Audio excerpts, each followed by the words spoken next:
നമസ്കാരം. റാഫ്റ്റോ ക്രിക്കറ്റിലേക്ക് അവർക്കും സ്വാഗതം. ഇന്നലെ മൈറ്റി ഓസീസിനെ അടിച്ചു പരത്തി ടീം ഇന്ത്യ ICC ചാമ്പ്യൻസ് ട്രോഫിയുടെ ഫൈനലിലേക്ക് എത്തിയിട്ടുണ്ടല്ലോ. ഫൈനലിൽ ടീം ഇന്ത്യയുടെ എതിരാളി ആരാവും അത് ഇന്നറിയാം. ഇന്ന് രണ്ടാം സെമി ഫൈനൽ മത്സരം നടക്കുകയാണ്. ഉച്ചതിരിഞ്ഞ് ഇന്ത്യൻ സമയം 2:30 കളി ആരംഭിക്കും. സൗത്ത് ആഫ്രിക്കയും ന്യൂസിലൻഡും തമ്മിലാണ് ഏറ്റുമുട്ടുന്നത്.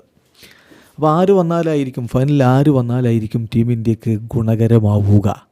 അതിലേക്ക് വരുന്നതിന് മുമ്പ് ഇന്നത്തെ രണ്ട് ടീമിൻ്റെയും കോമ്പിനേഷൻ എങ്ങനെയായിരിക്കും, ഇത്തരം കാര്യങ്ങളൊന്ന് പരിശോധിക്കേണ്ടതുണ്ട്.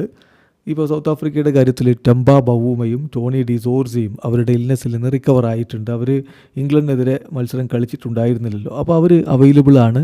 നായകനായ ടെമ്പ ബവൂമ തിരിച്ചെത്തും എന്ന് തന്നെ നമ്മൾ പ്രതീക്ഷിക്കുകയാണ്. പക്ഷേ ഡിസോർസി ഈഡൻ മാർക്രമിനായിട്ട് വഴിമാറാൻ തന്നെയാണ് സാധ്യത. അദ്ദേഹം ഇപ്പോൾ ഫിറ്റ്നസ് ടെസ്റ്റ് പാസ്സായിട്ടുണ്ട്.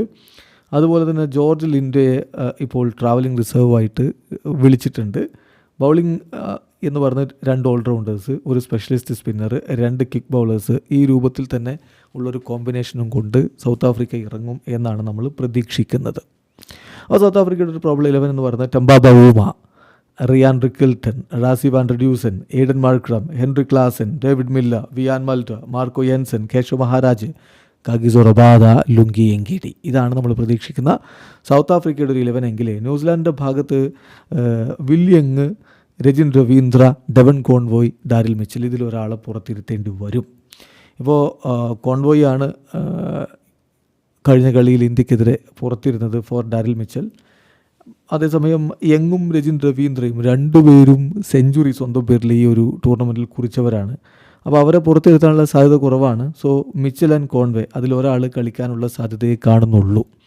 എന്നാലും അവരുടെ ഒരു പ്രോബ്ലം ലൈനപ്പിലേക്ക് പോവുകയാണെങ്കിൽ Will Young, Rachin Ravindra or Devon Conway അതിലൊരാൾ നമ്മൾ പ്രതീക്ഷിക്കുന്ന രജിൻ രവീന്ദ്ര തന്നെ കളിക്കാനാണ്.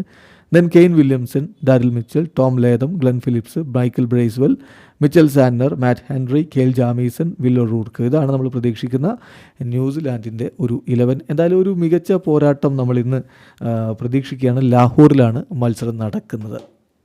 സ്വാഭാവികമായിട്ടും ആരാധകരുടെ മനസ്സിലൊരു ചോദ്യം, ഇന്ത്യക്ക് ആര് വന്നാലാണ് ഫൈനലിൽ ഗുണകരമാവുക? ഫൈനൽ നടക്കുന്നത് ദുബായിലാണ്.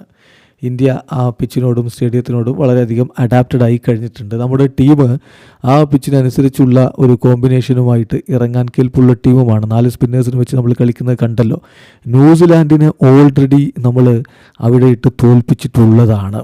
നമ്മുടെ സ്പിന്നേഴ്സിന് മുന്നിൽ, പ്രത്യേകിച്ച് വരുൺ ചക്രവർത്തിക്ക് മുന്നിൽ അവർ മുട്ടിടിക്കുന്ന കാഴ്ച നമ്മൾ കണ്ടതാണ്.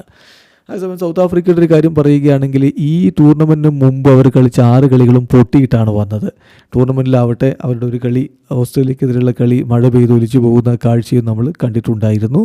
അതൊഴിവാക്കിയാൽ അവർ മികച്ച പ്രകടനം തന്നെ ടൂർണമെൻറ്റിൽ നടത്തിയിട്ടുണ്ട്. പക്ഷേ ഈ സ്പിൻ ബൗളിംഗ് കാര്യത്തിൽ ഇപ്പോൾ നമുക്കറിയാവുന്ന പോലെ അവരുടെ ഒരു 11 എന്ന് പറയുന്നത് ഒരു സ്പിന്നറെ മാത്രം, പ്രധാനമായിട്ടൊരു ഫ്രണ്ട് ലൈൻ സ്പിന്നറെ മാത്രം വെച്ചുകൊണ്ട് ഇറങ്ങുന്നതാണ്. കേശവ് മഹാരാജിന്, അദ്ദേഹം മികച്ച സ്പിന്നറാണ്, ആ കാര്യത്തിൽ തർക്കമൊന്നുമില്ല.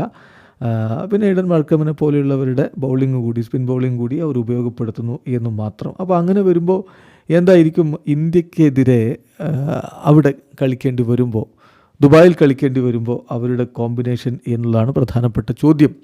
ഇനി അവരാണ് വരുന്നതെങ്കിൽ തബരീഷ് ഷംസിയെ കൂടി ഒരു പക്ഷേ അവർ പ്ലേയിങ് 11ലേക്ക് കൊണ്ടുവന്നേക്കും. സ്ക്വാഡിൽ തബരീഷ് ഷംസിയുണ്ട്.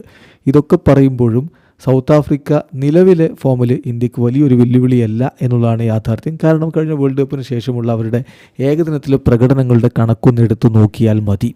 അപ്പോൾ അവരത്ര വലിയൊരു വെല്ലുവിളി ഉണ്ടാക്കാൻ സാധ്യതയില്ല. നിലവിലെ സാഹചര്യമാണ് പറഞ്ഞത്. പിന്നെ കളിയിൽ അന്നത്തെ ദിവസം എന്ത് വേണമെങ്കിൽ സംഭവിക്കും, അത് നമ്മൾ കണ്ടില്ലെന്ന് പറയുന്നില്ല. ഈ ഒരു പ്രഷറിൻ്റെ കാര്യം സ്വാഭാവികമായിട്ടും ഫൈനലാകുമ്പോൾ ഉണ്ടാവുകയും ചെയ്യും. സോ നിലവിലെ ഒരു സാഹചര്യത്തിൽ ന്യൂസിലാൻഡ് വന്നാലും സൗത്ത് ആഫ്രിക്ക വന്നാലും ഇന്ത്യക്ക് വലിയ പ്രശ്നമില്ല. ആര് വന്നാലും ഒരുപോലെ എന്നേ ഇപ്പോൾ നമുക്ക് പറയാൻ കഴിയുകയുള്ളൂ. വീഡിയോ അവസാനിക്കുന്ന ക്രിക്കറ്റ് ലോകത്തെ കൂടുതൽ വിശേഷങ്ങളുമായി റാഫ്റ്റോക്സ് കൊണ്ടുവെത്താം.